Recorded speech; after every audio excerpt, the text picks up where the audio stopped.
The entry of Starlink into the Indian market is going to massively benefit some companies while negatively impacting some others. While traditional telcos view it as a threat to their rural broadband monopoly, it creates significant opportunities for infrastructure and satellite tech partners. The impact is divided into two categories: direct competitors, which are telcos, and enablers or infrastructure and tech companies. Let us start with the enablers who would benefit from Starlink's entry. See, Starlink cannot operate in a vacuum. It requires ground stations, local hardware, and regulatory compliance, which benefits specific players. First is Tata Communications. Tata Communications is a leader in global subsea cables and enterprise data movement. Starlink often partners with such giants to handle backhaul traffic. Now, what is backhaul traffic? See, when a Starlink satellite in the sky receives a request, for example, someone in Ladakh opening YouTube, it must send that data back down to a ground station or called a gateway.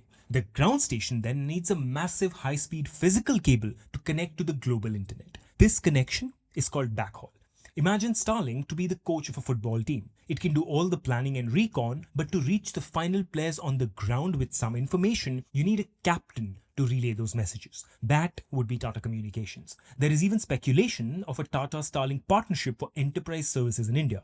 That would be a game changer within the telecom space. Tata Communications anyway owns the world's largest wholly owned subsea fiber optic network, and Starlink needs this infrastructure to move its massive amounts of data from Indian ground stations to international servers. Every gigabyte of Starlink traffic that travels through Tata subsea cables generates a toll or a transit fee for Tata Communications, regardless of whether they enter into an official partnership or not. Many of Tata Communications' global enterprise clients, such as banks, oil rigs, mining companies, also operate in remote areas. Tata can bundle its secure SD-WAN and cybersecurity services with Starlink's satellite connectivity. On a quick side note, SD-WAN stands for Software Defined Wide Area Network, and it is a modern networking approach that uses software to intelligently manage and optimize connections between remote offices, data centers, and the cloud. Imagine that a bank, let's say SBI, has 50 branches in 50 small towns in a state. And SD-WAN is a way by which all these branches can be connected under one system so that any issues that creep up in one branch automatically show up in another.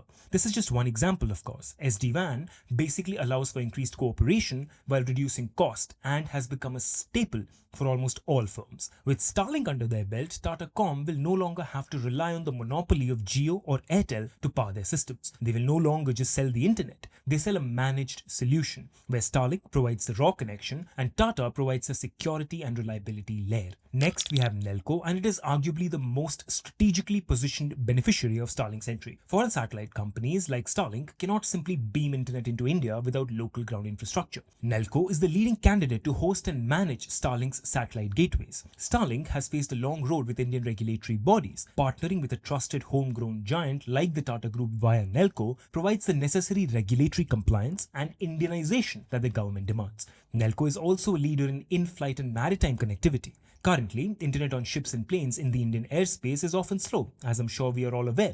By integrating Starlink's high-speed, low-latency, low-Earth orbit satellites into its existing service, Nelco can offer fiber-like speed to airlines and cargo ships, significantly increasing its contract value and market share. Imagine being able to use Wi-Fi on an Indigo flight that can download a movie in minutes.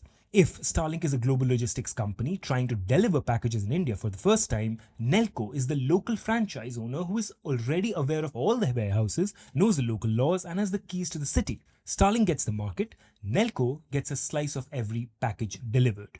Next, we have HFCL, and it is for Nelco what Divi's Lab is for Pharma. We know Starlink cannot function without a network of ground gateways. We've already talked about that. HFCL is a major manufacturer of high-end telecom gear, including routers, switches, and small cells that make these gateways. Under the Make in India mandates of 2026, Starlink is encouraged and often required to source hardware locally. HFCL's ability to manufacture 6G-ready indoor and outdoor units makes them a primary candidate for supply contracts. As we discussed with backhaul traffic, every Starlink ground station needs to be connected to the main grid via fiber optic cables.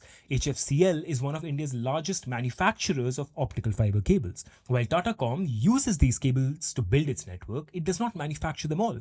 That's where HFCL comes in. The more Starlink ground stations that pop up across India's vast geography, the more fiber HFCL sells to connect them to the national grid. And then there is a very India-specific win for HFCL.